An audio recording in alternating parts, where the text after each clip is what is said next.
Kemudian orang-orang kafir itu duduk-duduk cangkruan, jagungan tuh biasa. Minum-minuman tuh biasa. Jadi jangan dibayangkan masjid seperti yang kita ketahui sekarang. Nah, ini satu ketika Rasulullah pernah sholat. Di tengah-tengah sholat Rasulullah melepas sandalnya. Ketika ditanya setelah sholat, Rasulullah tanya, tadi saat saya sholat dikasih tahu oleh malaikat Jibril, sandal kamu itu ada najisnya, lu buka.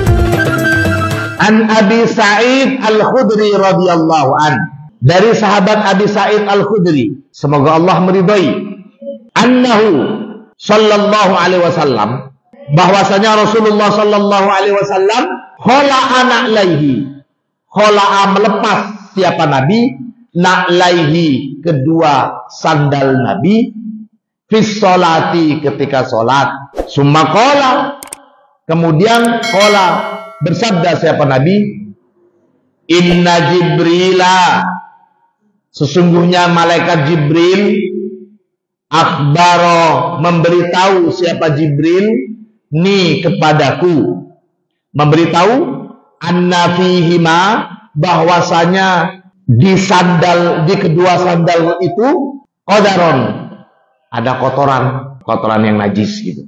Andai kata umpamanya gak ada kotoran, ya nggak apa-apa. Jadi Rasulullah ini fis sholat. Maksudnya fis sholat itu berarti di tengah-tengah sholat. Rasulullah sholat berarti ketika sholat itu pakai sandal. Masjid dulu jangan dibayangkan seperti sekarang. Meskipun itu di Masjidil Haram, jangan bayangkan seperti sekarang ada marmer, ada tehel. Ya tanah sebagaimana biasanya. Dan biasa di antara di Masjidil Haram di dekat Ka'bah itu orang yang sedang sholat, Rasulullah SAW sahabat sholat, kemudian orang-orang kafir itu duduk-duduk cangkruan, jagungan tuh biasa. Minum-minuman tuh biasa. Jadi jangan dibayangkan masjid seperti yang kita ketahui sekarang. Nah, ini satu ketika Rasulullah pernah sholat. Di tengah-tengah sholat Rasulullah melepas sandalnya. Ini. Khala'a na'laihi fis shalah. Ketika ditanya setelah sholat, Rasulullah tanya, tadi saat saya sholat dikasih tahu oleh malaikat Jibril, sandal kamu itu ada najisnya, lu buka.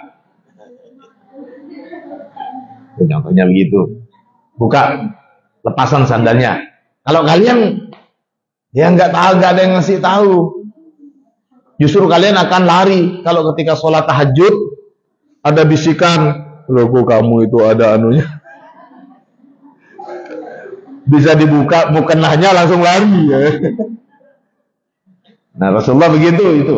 Ini, inna Jibril akhbarani anna fihi ma qadaran. Yatafarra min hadzal hadis masail. Dari hadis ini kemudian terdapat beberapa cabang-cabang masalah. Ada masalah-masalah yang ditimbulkan dari, maksudnya ditimbulkan itu yang bersumber dari hadis ini.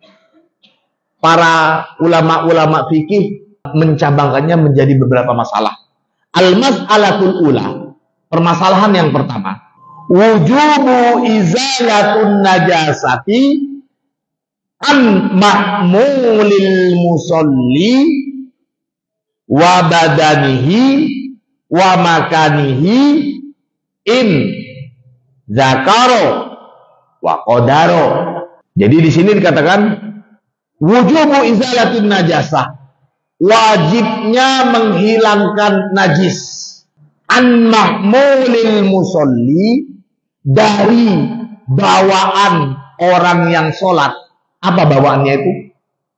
Songkok, mukenah, baju, sarung, atau kalau orang Arab mungkin jubah, surban yang dipakai, sempaknya kalau dipakai, kaos dalamnya kalau dipakai, semua yang dibawa orang yang sholat. Wa badanihi, dan badannya juga yang ada di badannya, wa makanihi, dan tempatnya. Nah, ini masuk sejadah ini. In zakaro, jika ingat, wa qadaro, dan jika bisa. Amma mahmulul musalli, adapun bawaan orang yang sholat, fanahu thawbihi, maka seperti bajunya, wa imamatihi, surbannya, nah begininya ini dulu apa namanya, wa na'lihi, termasuk sandalnya, wa mindilihi, ada yang bilang mandil, ada mindil, sapu tangan, wa amma makanuhu, adapun yang dimaksud dengan tempat sholat itu, fahuwa ma tamsuhu a'dauhu, fahuwa maka adapun makan, ma adalah apa-apa, tamsuhu yang menyentuh, hu pada ma, a'dauhu apa anggota badan, cincin, cincinnya umpamanya najis jatuh di cemberan, najis langsung dipakai saja, tangan disuciin, ya enggak boleh. Anting, kacamata, min qadamaihi dari dua kakinya, wa rokbataihi dan dua rokbah itu apa? Lutut, wa yadaihi dan dua tangannya, wajib jibhah. Ini apa? Fala yadurru najasatu ma tahta sadri. Fala yadurru maka tidak apa-apa, najasatu ma tahta sadri. Najisnya apa-apa yang ada di bawah dadanya. Di bawahnya ini harus suci, di bawah tangannya harus suci, di bawahnya lutut suci, di bawah kakinya suci. Kalau pas di bawah dadanya pas itu yang nggak bersentuhan, yakin ada najisnya, karena tapi nggak ada tempat lain, maka itu tidak apa-apa. Itu bukan termasuk makan. Maka massuhu a'dauhu min qadamaihi wa rukbataihi wa yadaihi wa jibhataihi. Fala yadurru najasatu ma tahta sadrihi wa ma baina rukbataihi, atau di antara dua lututnya itu. Pokoknya ini lutut kita begini. Di antara sini ada najis yang tidak bisa kita hindari. Ya sudah nggak apa-apa. Yang penting tidak bersentuhan langsung. Paham ya? Walau taharroka biharokatihi, walau dan jika taharroka bergerak, siapa musolli biharokatihi dengan gerakannya, wala matah tahasirihi, wala ma dan tidak juga ma apa-apa tahta hasirihi yang di bawah hasirnya. Hasir itu kesetnya. Ini kalau kita sejadah, sejadahnya najis, ya udah anuin aja, pakai sejadah, jadi sudah suci. Tapi sejadahnya bawahnya najis, karena nggak ada lagi, ya udah terpaksa.